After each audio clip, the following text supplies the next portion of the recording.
काजी अहमद मतवा सां ख़बर शेयर कयूं पिया। ग़ुलाम हुसैन राहो जी रिपोर्ट मूजिब Qazi Ahmed Pakistan ex serviceman society ज़िले सदर इरशाद चन्ना, ज़िले जनरल सेक्रेटरी सूबेदार मल्हार सकरण के सदर नायब सूबेदार मोहम्मद शरीफ किरियो तालका, काजी अहमद के सदर याम मोहम्मद अनवर उन्नड़ हैदराबाद के सदर सूबेदार अली शेर वली,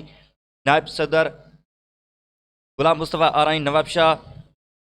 MS जुल्फ़कार साहब, मोहम्मद हनीफ मानोठो, गुलाम रसूल खोसो, मोहम्मद बचल मर ऐं ॿियनि हैदराबाद में लेफ्टिनेंट कर्नल अमानुल्ला खोसो के पाकिस्तान एक्स सर्विस मैच में दावत ॾिनी, जंहिं ते सभिनी दोस्तनि खे मान ॾींदे कर्नल साहब दावत क़बूल कंदे पंहिंजे मेंबरशिप जो फॉर्म पंहिंजे हथनि सां भरे पाकिस्तान एक्स सर्विस सोसाइटी जो मेंबर बणिजी वियो आहे। उन टाइम ज़िले सदर ऑल रेड कैप्टन इरशाद अहमद चन्ना कर्नल साहब जा थोरा मञिया ऐं पाकिस्तान एक्स सर्विस में मेंबर थियण ते सिंध जी सकाफ़त वरजाईंदे अजरुकनि जा तोहफ़ा ॾिना विया ऐं गुलनि जा हार पाराए मुबारकबाद ॾिनी वई।